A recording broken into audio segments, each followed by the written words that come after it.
오늘 함께 보실 말씀은 사무엘하 23장 1절부터 17절까지 말씀입니다. 구약성경 사무엘하 23장 1절에서 17절까지 말씀을 함께 봉독하겠습니다. 말씀을 제가 봉독하겠습니다. 1절입니다. 이는 다윗의 마지막 말이라. 이새의 아들 다윗이 말하며 높이 세워진 자, 야곱의 하나님께로부터 기름 부음 받은 자, 이스라엘의 노래 잘하는 자가 말하노라. 여호와의 영이 나를 통하여 말씀하시며 그의 말씀이 내 혀에 있도다. 이스라엘의 하나님이 말씀하시며 이스라엘의 반석이 내게 이르시기를, 사람을 공의로 다스리는 자, 하나님을 경외함으로 다스리는 자여, 그는 돋는 해의 아침빛 같고 구름 없는 아침 같고 비 내린 후에 광선으로 땅에서 우미 돋는 새풀 같으니라 하시도다. 내 집이 하나님 앞에 이같지 아니하냐? 하나님이 나와 더불어 영원한 언약을 세우사 만사에 구비하고 견고하게 하셨으니 나의 모든 구원과 나의 모든 소원을 어찌 이루지 아니하시랴? 그러나 사악한 자는 다 내버려질 가시나무 같으니 이는 손으로 잡을 수 없음이로다. 그것들을 만지는 자는 철과 창자루를 가져야 하리니 그것들이 당장에 불살리리로다 하니라. 다윗의 용사들의 이름은 이러하니라. 다그몬 사람 요셉 바세벳이라고도 하고 에센 사람 아디노라고도 하는 자는 군지간의 두목이라. 그가 단번에 800명을 쳐 죽였더라. 그 다음은 아우아 사람 도대의 아들 엘르아살이니 다윗과 함께한 세 용사 중에 한 사람이라. 블레셋 사람들이 싸우려고 거기에 모임에 이스라엘 사람들이 물러간지라. 세 용사가 싸움을 도두고 그가 나가서 손이 피곤하여 그의 손이 칼에 붓기까지 블레셋 사람을 치니라. 그날에 여호와께서 크게 이기게 하셨으므로 백성들은 돌아와 그의 뒤를 따라가며 노력할 뿐이었더라. 그 다음은 하랄 사람 아게의 아들 삼마라. 블레셋 사람들이 사기가 올라 거기에 녹두나무가 가득한 한쪽 밭에 모임에 백성들은 블레셋 사람들 앞에서 도망하되 그는 그 밭 가운데 서서 막아 블레셋 사람들을 친지라. 여호와께서 큰 구원을 이루시니라. 또 30두목 중 세 사람이 곡식 벨 때에 아둘람 굴에 내려가 다윗에게 나아갔는데 때에 블레셋 사람의 한 무리가 르바임 골짜기에 진쳤더라. 그때 다윗은 산성에 있고 그때 블레셋 사람의 요새는 베들레헴에 있는지라. 다윗이 소원하여 이르되 베들레헴 성문 곁 우물물을 누가 내게 마시게 할까 하매 세 용사가 블레셋 사람의 진영을 돌파하고 지나가서 블레셋 성문 곁 우물물을 길어 가지고 다윗에게로 왔으나 다윗이 마시기를 기뻐하지 아니하고 그 물을 여호와께 부어 드리며 이르되 여호와여, 내가 나를 위하여 결단코 이런 일을 하지 아니하리이다. 이는 목숨을 걸고 갔던 사람들의 피가 아니니까 하고 마시기를 즐겨하지 아니하니라. 세 용사가 이런 일을 행하였더라. 아멘. 저희는 계속해서 사무엘하 23장 말씀을 함께 묵상하게 됩니다. 다윗은 22장부터 사무엘하 22장에 나오는 말씀부터 계속해서 하나님을 찬양하고 또 하나님을 높이는 고백을 하고 있는데요. 오늘 23장의 처음 시작의 부분은 다윗의 마지막 말이라고 말씀하고 있습니다. 이것은 어떻게 보면 마치 유언과도 같고 또 다윗 자신이 전 생애를 되돌아보면서 자신과 이스라엘에게 베푸신 하나님의 그 놀라운 구원과 은혜를 드러내고 또 찬송하고 있는 그러한 말씀입니다.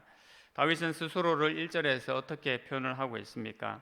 이새의 아들 다윗이 말하며 높이 세워진 자, 야곱의 하나님께로부터 기름 부음 받은 자, 이스라엘의 노래 잘하는 자가 말하노라라고 그렇게 처음 고백을 합니다. 이새의 아들 또 야곱과 같은 이런 표현들은 바로 자신이 대단한 존재가 아니라는 것을 표현하는 그런 말이죠. 보통 사람의 아들 또 목동의 아들이라는 의미와 함께 야곱이라는 이름은 말 그대로 우리가 아시는 대로 인간의 본성이 가장 잘 드러난 대표적인 이름이 바로 야곱의 이름이지요. 바로 그러한 자와 같은 자신 다윗에게 하나님께서 기름 부어 주셨음을 고백하고 있습니다. 하나님께서 다윗에게 기름을 부어 주심으로 말미암아 오늘날 우리에게는 하나님께서 성령을 부어 주심으로 말미암아 하나님의 자녀를 삼으셨고 또 우리를 높이 세워진 자가 되게 하신 것이지요. 그것을 다윗은 누구보다도 잘 알았기 때문에 제일 먼저 그것을 고백하고 있습니다. 자신이 감히 그러한 위치에 있을 수 없는 자이지만 하나님께서 자신을 기름 부어 세워주셨고 또 높이 세워진 자로 부르셨음을 다윗이 제일 먼저 고백을 하고 있습니다. 그리고 이스라엘의 노래 잘하는 자라는 것의 의미도 어떻게 보면 가창력 있고 멋지게 노래 부른다 그런 의미보다 오히려 이스라엘 노래 중에 하나님의 아름다움을 더욱 잘 표현하는 그러한 자로 다윗을 생각할 수 있지 않을까 생각을 해봅니다.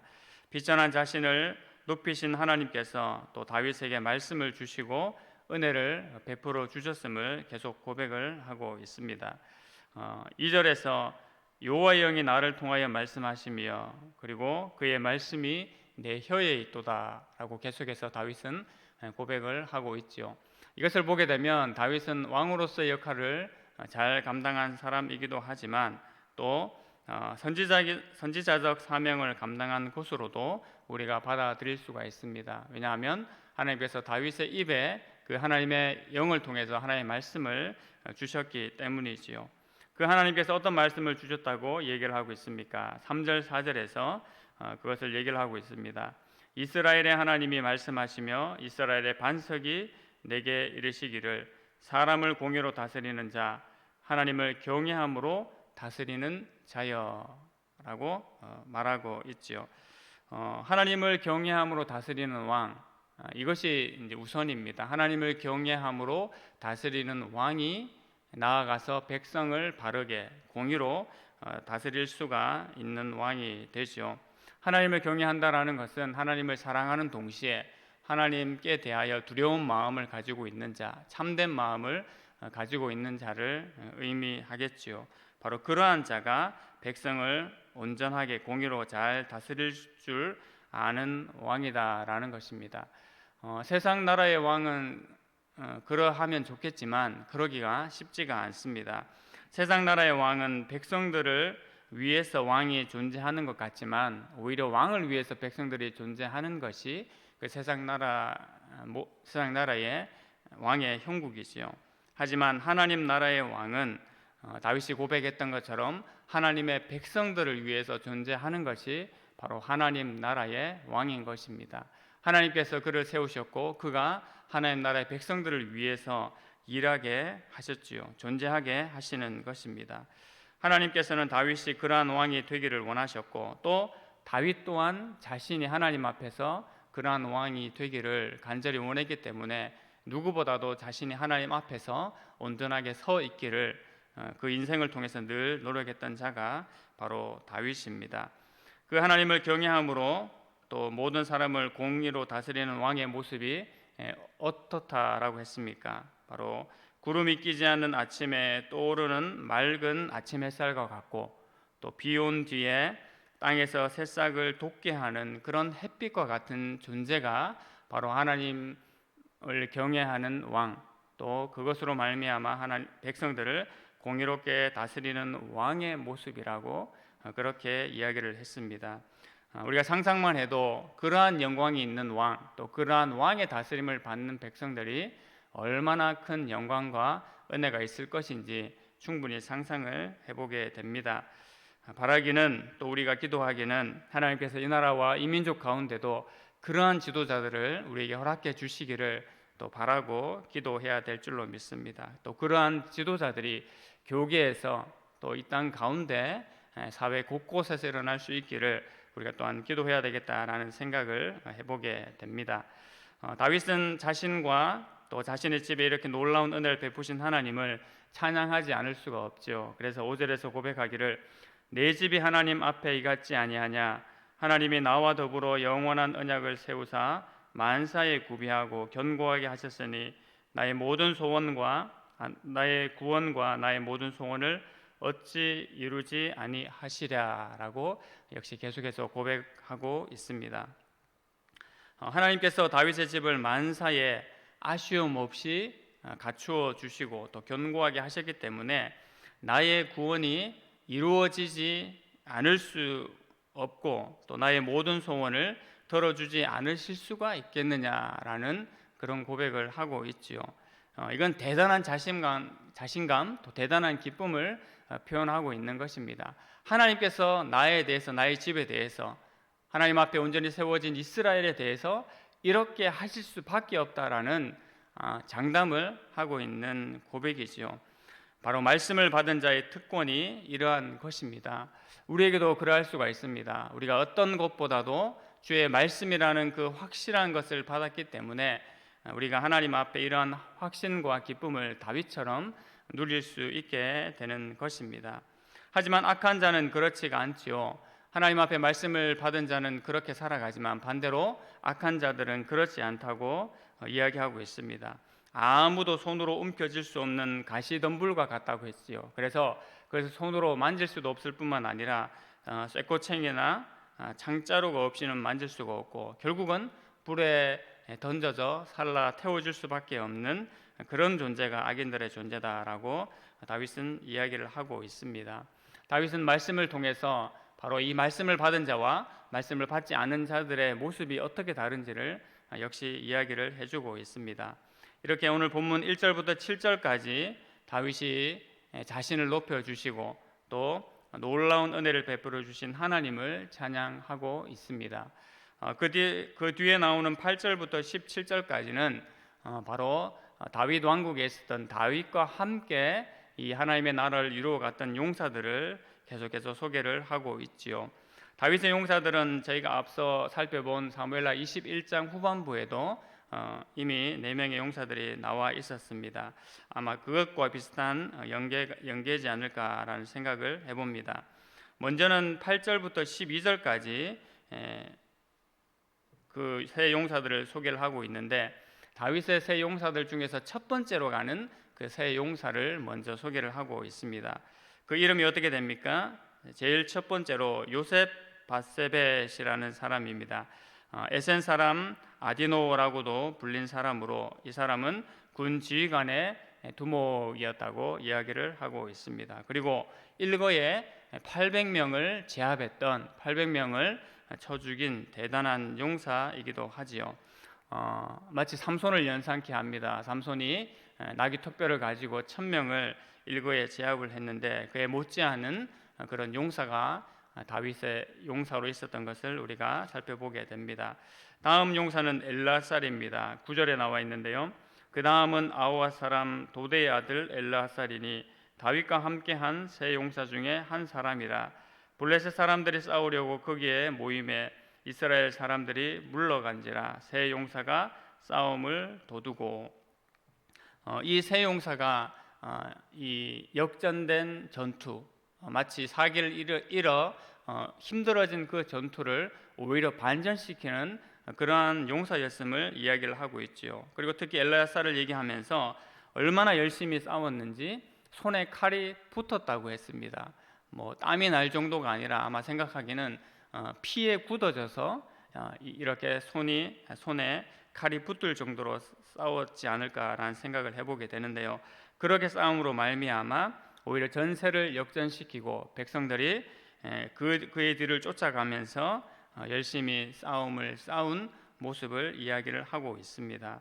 계속해서 11절에는 아게의 아들 삼마라는 용사가 나오지요. 그 역시 녹도나무가 가득한 밭에서 사기가 오른 블레셋 군대를 맞아서 이스라엘 군인들이 다 도망감에도 불구하고 자신 혼자 그 가운데 길목을 지키며 싸워 이겨냈던 그 용사를 이야기를 하고 있습니다. 바로 21장에서 다윗의 용사들이 거인족을 쳐 이겼던 것 같이 여러 전투에서 승리를 얻은 그 장본인들, 그 유명한 세 용사를 제일 먼저 이렇게 소개를 하고 있습니다. 그리고 13절부터 17절까지는 그 다음으로 두 번째 세 용사를 이야기를 하고 있습니다. 이들은 30두목 중에 세 사람이라고 밝히고 있는데 특별히 유명한 일화가 바로 소개되고 있습니다. 다윗이 아직 왕이 되지 않은 그 시기에 아마도 블레셋과 대치한 상황에서 이 세 용사가 한 일인데요.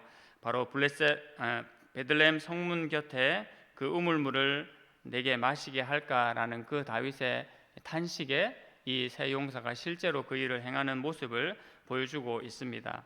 16절 말씀입니다. 세 용사가 블레셋 사람의 진영을 돌파하고 지나가서 베들레헴 성문 곁 우물물을 길어 가지고 다윗에게로 왔으나 다윗이 마시기를 기뻐하지 아니하고 그 물을 여호와께 부어 드리며라고 그렇게 이야기를 했습니다. 다윗은 아마도 혼잣말로 그렇게 해보는 것이 아닐까 생각을 해보는데요. 그럼에도 불구하고 이 세 용사들은 마치 그것이 다윗의 명령이라도 한 듯이 실제로 그 다윗의 소원을 수행을 하게 되지요. 아시다시피 자신들이 있는 진영과 베들레헴 우물물 사이에는 블레셋 수비대가 블레셋 진영이 진을 치고 있다라고 했습니다. 그런데 그 물 한 잔 마시겠다라는, 물론 왕이 그 과거를 생각하면서, 다윗 왕이 과거를 생각하면서 그 베들레헴을 그리워하면서 하는 말이긴 했지만 그 말을 실제로 수행하고자 하는 세 명의 용사의 모습을 보이게 되죠. 결국 이 세 명의 용사는 목숨을 걸고 적진을 뚫고 지나가서 그 베들레헴 곁 우물물에 물을 떠 가지고 다윗에게로 돌아옵니다. 다윗이 얼마나 놀랐겠습니까? 그래서 그 길어온 물을 자신이 그렇게 얘기했지만 차마 마시지 않고 여호와 앞에 부어 드렸다고 했습니다. 왜 그렇습니까? 그것은 단순한 물이 아니지요. 이 용사들의 목숨을 걸고 가지고 온 피값과도 같은 물이기 때문에 자신이 먹을 것이 아니라 그것을 여호와 앞에 부어 드렸다라고 오늘 본문이 밝히고 있습니다. 그리고 다시는 자신이 그렇게 자신을 위해서 이러한 일을 행하지 않겠노라고 다윗이 고백하는 것이 나오게 되지요. 다윗과 함께 있었던 용사들이 바로 이런 대단한 용사들이 있었음을 본문이 이 8절 이후부터 밝혀주고 있습니다. 오늘 본문을 통해서 우리가 무엇을 생각을 해볼 수가 있겠습니까? 바로 다윗 인생과 또 다윗과 함께 했던 용사들을 통해서 하나님께서 그들을 이끄셨을 뿐만 아니라 이 이스라엘 왕국, 다윗의 왕국을 이끄시는 바로 주인이 하나님이셨음을 다시금 우리가 살펴볼 수가 있겠습니다. 여호와 하나님께서 다윗의 왕이 되셨고 또 다윗과 함께한 용사들의 왕도 되셨다는 것이지요. 바로 그들을 통해서 하나님께서 다윗 왕국을 이끌어가게 하시고 하나님의 나라가 어떤 나라인지를 바로 이 주인공들을 통해서 보여주고 계시는 것입니다. 그리고 백성들 또한 이러한 용사들과 다윗 왕을 통해서 하나님 나라가 무엇인지를 실제로 눈으로 목도하게 하셨고 하나님 나라의 영광과 은혜를 발견할 수 있도록 하셨습니다. 바로 하나님께서 이스라엘에게 그러한 은혜를 베풀어 주신 것이죠. 그러한 하나님은 오늘날 우리에게도 어떤 분이 되십니까? 결국 우리에게도 왕이 되시는 분이십니다. 우리 개개인의 왕이 되실 뿐만 아니라 하나님께서 세워주신 이 교회의 왕 되시는 분이 바로 우리 주 예수 그리스도와 바로 아버지 하나님이 되시는 것이지요. 바로 교회의 주인 되신 예수 그리스도를 통하여서 하나님께서는 이 고백을 계속 받기를 원하십니다. 하나님께서 우리의 왕이십니다. 하나님께서 우리를 통치하시고 다스리시는 인생의 주인이십니다 라는 그 고백을 계속 받기를 원하실 줄로 믿습니다. 다윗과 다윗의 용사들이 온 인생을 통하여서 하나님을 왕으로 인정하고 또 왕으로 높여드리는 것처럼 우리의 삶도 하나님 앞에 그러한 고백으로 또 그러한 찬양으로 하나님 앞에 드려지기를 원합니다. 특별히 하나님을 인정하고 또 예수 그리스도를 고백하는 사람들이 모인 주의 교회를 통하여서 이러한 고백과 또 이러한 은혜들을 더욱더 하나님 앞에 올려드리기를 원합니다. 오늘도 하나님 앞에 살아갈 때에 이 고백과 이러한 찬양으로 충만한 우리의 삶이 되기를 다시 한번 간절히 소망합니다. 기도하겠습니다. 하나님 아버지, 은혜를 감사합니다. 다윗이 전 인생을 돌아보면서 하나님께서 나와 내 집 가운데 또 이스라엘 가운데 어떠한 은혜 베푸신 것을 다시 한번 기억하는 그 말씀을 우리에게 들려주시니 감사합니다. 또 다윗뿐만 아니라 다윗과 함께 그 하나님의 나라를 이루어갔던 그 용사들의 모습을 또한 우리에게 보여주심도 감사합니다. 하나님 아버지, 우리에게 이렇게 놀라운 은혜를 허락하여 주시고 주의 성령을 부어 주심으로 말미암아 하나님의 이름을 아름답게 선포하는 주의 성도로 우리를 세워 주셨음을 다시 한번 기억하는 오늘 하루의 삶이 되게 하여 주시옵소서. 그 이름에 합당한 삶을 살아가게 하여 주시고 또 하나님 그 이름의 영광과 은혜를 마음껏 누리며 드러내며 살아가는 모든 주의 백성들 되게 하여 주시옵소서. 또 한 주일을 마감하는 시점에 옵니다. 하나님, 오늘도 주의 백성들이 함께 모여 하나님을 높이고 예배하고 기도할 때에 주의 영광과 은혜로 충만한 시간들 되게 하여 주시고 또 하나님 특별히 영혼을 구원하고자 하는 이 모든 과정 가운데 하나님의 특별한 은혜를 부어 주셔서 하나님 준비한 이 식구의 과정 가운데 하나님의 은혜로 잘 마무리되어지는 그런 순서들을 또한 가질 수 있도록 주님 인도하여 주시옵소서. 오늘 온종일 도록 하나님 영광 받으시기를 원하며 살아계신 예수 그리스도의 이름으로 기도드립니다. 아멘.